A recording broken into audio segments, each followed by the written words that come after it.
जय श्री कृष्ण मित्रों। आज की कथा में हम सभी जानेंगे कि किस श्राप के कारण स्त्री समय से पहले ही विधवा हो जाती है और ऐसे कौन से कार्य हैं जो एक पतिव्रता स्त्री को अपने जीवन में कभी नहीं करने चाहिए, जिसकी वजह से स्त्रियां समय से पहले ही विधवा हो जाती हैं। सभी माताओं बहनों से निवेदन है कि इस कथा को पूरा अवश्य सुने। चलिए, आपका ज्यादा समय ना लेते हुए कथा को प्रारंभ करते हैं। एक बार भगवान श्री राम वनवास के समय अपनी कुटिया में बैठे विश्राम कर रहे थे। तभी माता सीता भगवान श्री राम से पूछती हैं कि हे स्वामी, औरत किस पाप के कारण समय से पहले विधवा हो जाती है? तो भगवान राम कहते हैं, देवी सीता, आज अचानक से तुम मुझसे यह प्रश्न क्यों पूछ रही हो? तो माता सीता कहती, प्रभु, आज जब मैं पूजा के लिए फूल तोड़ने गई थी तो मैंने कुछ स्त्रियों को देखा जो देखने में एक ही उम्र की थी, परंतु उसमें से एक औरत विधवा हो चुकी थी और बहुत दुखी जीवन व्यतीत कर रही थी, और बाकी उसी उम्र की औरत अपने पतियों के साथ सुख से अपना जीवन व्यतीत कर रही थी। यह दृश्य देखकर मेरे मन में कुछ प्रश्न उठ रहे हैं। हे स्वामी, आप ही मेरे इन प्रश्नों का उत्तर दे सकते हैं। कृपया आप मुझे मेरे प्रश्नों का उत्तर देकर संतुष्ट करें। इस प्रकार माता सीता की बात को सुनकर भगवान राम कहते हैं, हे सीते, तुम्हारे मन में जो भी प्रश्न उठ रहे हैं निश्चिंत होकर पूछो, मैं तुम्हें तुम्हारे प्रश्नों के उत्तर अवश्य दूंगा। फिर देवी सीता कहती हैं, हे प्रभु, मेरा पहला प्रश्न है, कौन सी स्त्री समय से पहले विधवा हो जाती है और सारी उम्र दुखी जीवन व्यतीत करती है? और मेरा दूसरा प्रश्न है, कौन सी स्त्री को जीवन में कभी सुख शांति नहीं मिलती? और मेरा तीसरा प्रश्न है, वह कौन सी चीज है जो एक पत्नी अपने पति के मांगने पर भी पति को नहीं देती?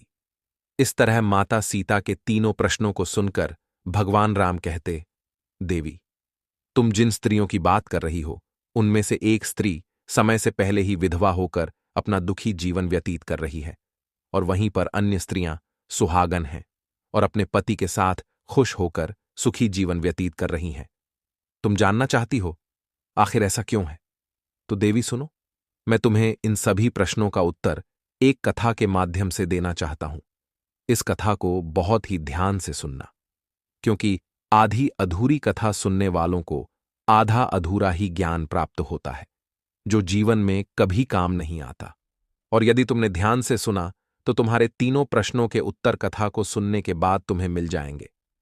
फिर माता सीता कहती है, स्वामी, मैं आपको वचन देती हूं कि मैं इस कथा को पूरा सुनूंगी और संसार की समस्त नारियों तक इस कथा को आपके माध्यम से पहुंचाऊंगी। माता सीता की यह बात सुनकर भगवान राम कहते हैं, हे सीता, सबसे पहले मैं तुम्हें उस स्त्री की कहानी सुनाना चाहता हूं जो सुहागन बनकर सुखी जीवन जी रही है। और जिस सुहागन स्त्री की तुम बात कर रही हो वह स्त्री और कोई नहीं बल्कि कौशल नरेश के नौकर की पत्नी है। और वह स्त्री जिस नौकर की पत्नी है, उस नौकर को अपनी पत्नी पर पूरा विश्वास है कि मेरी पत्नी एक चरित्रवान और पतिव्रता स्त्री है, जिसकी प्रशंसा वह नगर में सबसे किया करता है और अपने साथियों से अपनी पत्नी के गुणगान किया करता है। फिर भगवान राम माता सीता से कहते हैं कि हे देवी, उस नौकर की पत्नी की चर्चा समस्त नगर में होने लगी। धीरे धीरे फैलते हुए ये बात राजा के दरबार में पहुंच गई, और यह बात सुनकर राजा ने अपने नौकर को बुलाया और उस नौकर से राजा कहने लगे कि तुम हर किसी से कहते हो कि तुम्हारी पत्नी एक चरित्रवान और पतिव्रता स्त्री है। क्या वास्तव में तुम्हारी पत्नी एक चरित्रवान और पतिव्रता स्त्री है? और क्या तुमको पूरा विश्वास है कि तुम्हारी पत्नी एक पवित्र स्त्री है और तुम्हारे अलावा पराये मर्द को आंख उठाकर भी नहीं देखती? क्या इस बात का कोई साबूत तुम्हारे पास है? राजा की इस बात को सुनकर नौकर कहने लगा, महाराज, मुझे अपनी धर्मपत्नी पर पूरा विश्वास है कि वह एक पतिव्रता स्त्री है और मेरे अलावा वह पराये मर्दों को नहीं देखती। नौकर की इस बात को सुनकर राजा के एक मंत्री ने कहा, मैं क्षमा चाहता हूं महाराज, ऐसा कैसे हो सकता है कि एक स्त्री किसी अन्य पुरुष को ना देखे? ऐसा तो असंभव है। फिर मंत्री ने राजा से कहा, महाराज, यदि मैं इस नौकर की बात गलत साबित कर दूं और इसकी पत्नी का पतिव्रता धर्म नष्ट कर दूं तो इसे क्या सजा मिलेगी? फिर नौकर ने कहा, महाराज, यदि महामंत्री जी मेरी पत्नी का पतिव्रता धर्म नष्ट कर देते हैं तो आप मुझे फांसी की सजा दे देना, और यदि महामंत्री जी मेरी पत्नी का पतिव्रता धर्म खंडित नहीं कर पाए तो इनको भी कुछ सजा मिलनी चाहिए। नौकर की यह बात सुनकर राजा ने कहा कि मंत्री को भी फांसी की सजा दी जाएगी। मंत्री ने यह बात स्वीकार कर ली और नौकर से पूछा कि मैं तुम्हारी पत्नी से क्या वस्तु लाऊं जिससे तू मान ले कि मैंने तेरी पत्नी का पतिधर्म खंडित कर दिया। तो नौकर ने कहा, महामंत्री जी, आप मेरी पत्नी से मेरे विवाह के समय पर दहेज में मुझे एक मटका और एक कतार मिली थी, और यह दोनों चीजें मेरी पत्नी ने बहुत ही संभाल कर रखी है, क्योंकि यह दोनों चीजें एक पतिव्रता स्त्री के लिए सुहाग की निशानी है। यदि तुम यह दोनों चीजें मेरी पत्नी से लाकर मुझे दिखा दोगे तो मैं मान जाऊंगा कि मेरी पत्नी का पतिव्रता धर्म महामंत्री जी आपने नष्ट कर दिया है। तब मंत्री ने नौकर की यह शर्त स्वीकार कर ली और वह मंत्री दरबार से निकलकर नगर में जाता है और एक जादू टोना करने वाली स्त्री से जाकर मिलता है। जो काम कोई नहीं कर पाता था वह काम वह जादू टोना करने वाली स्त्री कर देती थी। फिर मंत्री ने उस स्त्री को सारी बात बताई और कहा, तू कैसे भी करके उस नौकर की पत्नी से मेरा संबंध बनवा दे, इसके बदले तुझे जितना धन चाहिए मैं उतना धन देने को तैयार हूं। इस तरह मंत्री की बात सुनकर वह स्त्री कहने लगी, मंत्री जी, आपको कहने में आसान लगता होगा, किंतु ऐसा कुछ भी नहीं है। तुम जिस औरत के बारे में बात कर रहे हो वह औरत एक पतिव्रता नारी है। उसे ना ही किसी धन का लोभ है और ना ही किसी वस्तु का लालच है। तुम्हें क्या लगता है वह तुमको मटका और कतार दे देगी? फिर वह स्त्री कहती है, महामंत्री, वह तेरी ओर थूकेगी और नगरवासी तेरी खाल उतार लेंगे। यह बात सुनकर मंत्री डर गया और कहने लगा, यदि तू मेरा उससे संबंध नहीं करवा सकती है तो एक काम कर दे, उसके घर जाकर उसका मटका और कतार चुराकर मुझे दे दे, और उसकी पत्नी के जांघ के पास यदि कोई निशानी हो तो वह निशानी मुझे देखकर बता दे। फिर मैं तुझे मुंह मांगा इनाम दूंगा। तुझे जितना धन चाहिए उतना धन मैं दूंगा, बस तू मेरा यह काम कर दे। मंत्री की यह बात सुनकर उस जादू टोना करने वाली स्त्री के मन में धन का लालच आ गया और उसने कहा, ठीक है, मैं तुम्हारा काम अवश्य करूंगी, लेकिन मुझे मुंह मांगा धन देना पड़ेगा। मंत्री ने कहा, ठीक है, और फिर वह स्त्री नौकर के घर में वेशभूषा बदल कर जाती है और नौकर की पत्नी से जाकर कहती है, बेटी, मैं तेरे पति की बुआ हूं, मैं कई सालों के बाद आई हूं। फिर उस नौकर की पत्नी ने कहा, आप इतने सालों बाद आई हैं, इसीलिए मैंने आपको पहले कभी देखा नहीं, इसलिए मैं आपको पहचान नहीं पाई। और इस प्रकार वह स्त्री उस नौकर के घर में बुआ बनकर रहने लगी। नौकर की पत्नी ने उस स्त्री को बुआ समझकर बहुत आदर सम्मान दिया, मगर उसे यह नहीं पता था कि इस जादू टोना करने वाली स्त्री को मंत्री ने उसके साथ छल करने के लिए और उसका पतिव्रता धर्म नष्ट करने के लिए भेजा है। अब वह स्त्री नौकर के घर में मजे से रहने लगी और नौकर की पत्नी के ऊपर झूठा प्यार लुटाने लगी। एक दिन नौकर की पत्नी स्नान करने के लिए स्नान गृह में गई। फिर उसके थोड़ी देर बाद ही वह स्त्री भी नौकर की पत्नी के पास जाकर उसकी कमर रगड़ने लगी। उस पतिव्रता औरत ने बहुत मना किया, फिर भी वह स्त्री नहीं मानी और कहने लगी, तुम मुझे अपनी बेटी से भी ज्यादा प्यारी लगती हो तो मना मत करो। काफी दिनों के बाद में मेरी और तुम्हारी मुलाकात पहली बार हुई है। और ऐसा कहकर वह स्त्री उसे बातों के मायाजाल में उलझाने लगी। और फिर मौका देखते ही उसने उस परिव्रता औरत के गुप्तांग के पास में जांघ पर एक तिल था जो उस जादू टोना करने वाली स्त्री ने देख लिया और उसका काम बन गया।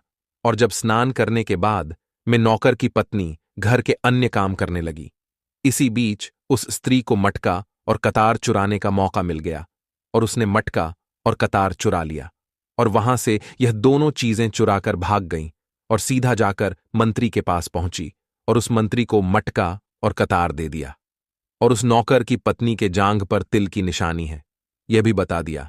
और मंत्री मटका और कतार लेकर सीधा राजा के दरबार में जा पहुंचा और राजा से कहा, महाराज, मैं नौकर की पत्नी के साथ 2 दिन रहकर आया हूं और यह मटका और कतार उसी ने मुझे दिया है। इस तरह मंत्री की यह बात सुनकर राजा ने तुरंत दरबार लगाया और नौकर को बुलाया। फिर मंत्री ने दरबार में मटका और कतार नौकर को दिखाते हुए कहा, महाराज, मैंने नौकर की शर्त पूरी की और भरे दरबार में यह भी कहा कि नौकर के पत्नी की जांघ पर तिल है। यह भी बात सुनकर नौकर मान गया कि वास्तव में आज मेरी पत्नी ने अपना पतिव्रता धर्म पूरी तरह से नष्ट कर लिया है। अब नौकर का अपनी पत्नी से विश्वास उठ गया। फिर राजा ने शर्त के मुताबिक नौकर को फांसी की सजा सुनाई और 21 दिन बाद फांसी देने का आदेश दिया और कहा कि नौकर को 21 दिन के बाद फांसी पर चढ़ाया जाएगा। अब नौकर की मृत्यु के दिन समीप आने लगे। अंततः वह दिन आ ही गया जिस दिन उसे फांसी देना था। जब उसे फांसी के फंदे के पास लाया गया तो उस नौकर से उसकी अंतिम इच्छा पूछी गई। फिर नौकर ने कहा कि महाराज, मेरी अंतिम इच्छा यह है कि मैं आखिरी बार अपनी पत्नी से मिलना चाहता हूं। और इस तरह राजा ने नौकर को आज्ञा दी कि तुम अपनी पत्नी से मिल सकते हो।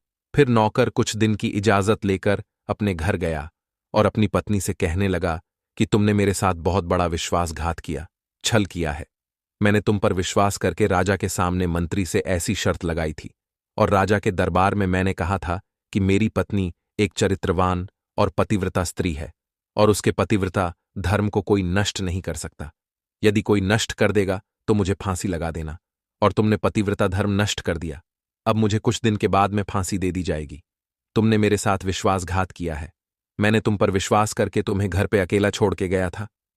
नौकर की यह बात सुनकर उसकी पत्नी ने उसे उस स्त्री की बात बताई जो उसके पति की बुआ बनकर उसके घर पर आई थी।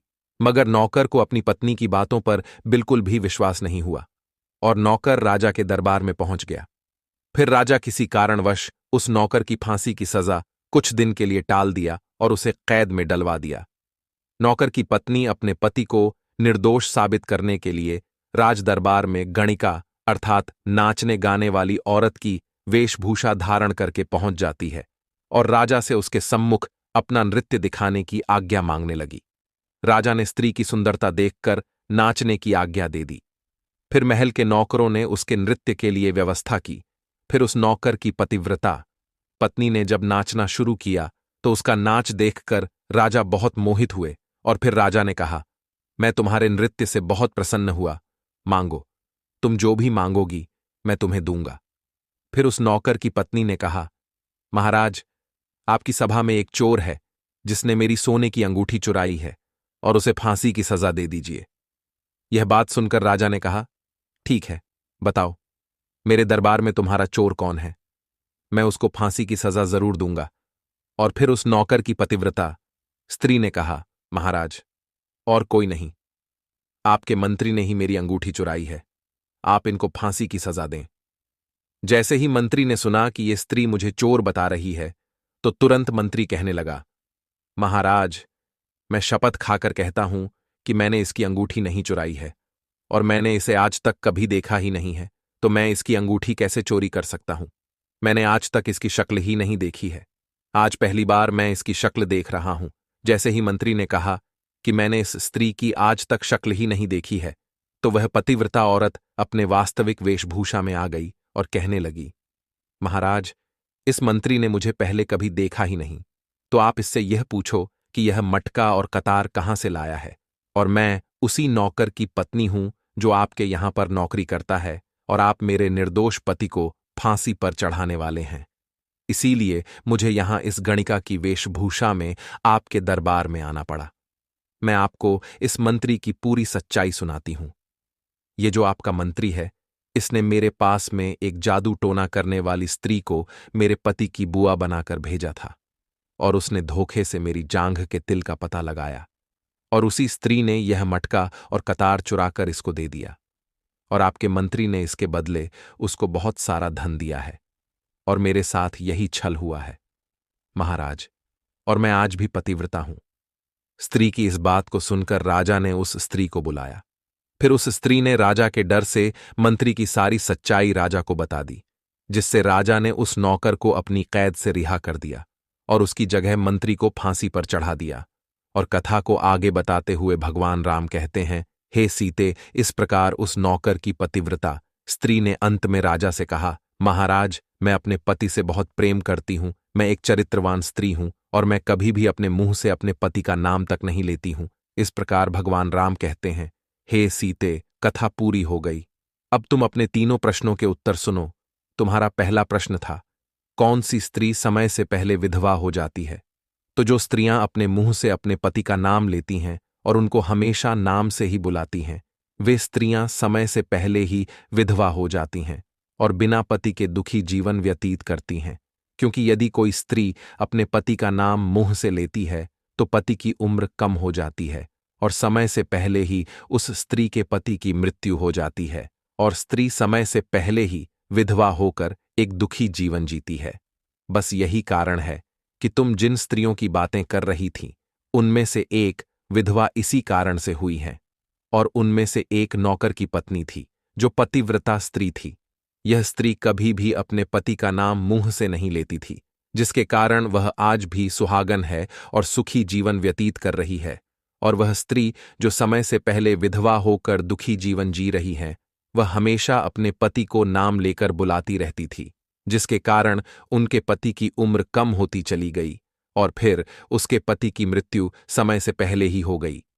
आज वह औरत दुखी जीवन जी रही है, इसलिए किसी भी स्त्री को अपने पति का नाम अपने मुंह से नहीं लेना चाहिए। और तुम्हारा दूसरा प्रश्न था, कौन सी स्त्री को जीवन में कभी सुख नहीं मिलता है और वह पति के होते हुए भी सदा दुखी जीवन जीती है? तो समझ लो, जो स्त्रियां अपने पति की बिना अनुमति लिए कहीं भी चल देती हैं, वे कभी सुखी जीवन नहीं जी पाती हैं। ऐसी स्त्रियां जीवन भर दुखी ही रहती हैं और उन्हें पति का प्रेम कभी नहीं मिलता। फिर भगवान राम माता सीता से हैं। तुम्हारा तीसरा प्रश्न था कि ऐसी कौन सी चीज है जो एक पत्नी अपने पति को मांगने से भी नहीं देती है?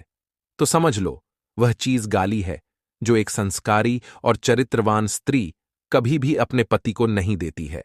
और जो स्त्रियां अपने पति को गाली देती हैं, वह स्त्रियां कभी चरित्रवान नहीं होती और ऐसी स्त्रियां जीवन भर दुखी रहती हैं, उसके जीवन में कभी सुख नहीं आता और समय से पहले ही ऐसी स्त्रियां विधवा हो जाती हैं। और इस प्रकार माता सीता कथा सुनने के बाद अपने तीनों प्रश्नों का उत्तर पाकर संतुष्ट हो जाती हैं और कहती हैं, क्या प्रभु, वास्तव में जो स्त्री चरित्रवान होती है वह कभी दुखी जीवन नहीं जीती है? तो भगवान राम कहते हैं, नहीं, क्योंकि ऐसे घर में लक्ष्मी का सदा वास होता है और वह घर धन दौलत और खुशियों से हमेशा भरा रहता है और चरित्रवान स्त्रियां हमेशा घर को स्वर्ग बना देती हैं। मित्रों, अगर यह कथा आप सबको अच्छी लगी हो तो कमेंट्स में जय श्री राम जरूर लिख देना और वीडियो को लाइक करके चैनल को सब्सक्राइब कर देना। वीडियो देखने के लिए आप सभी का हृदय से धन्यवाद।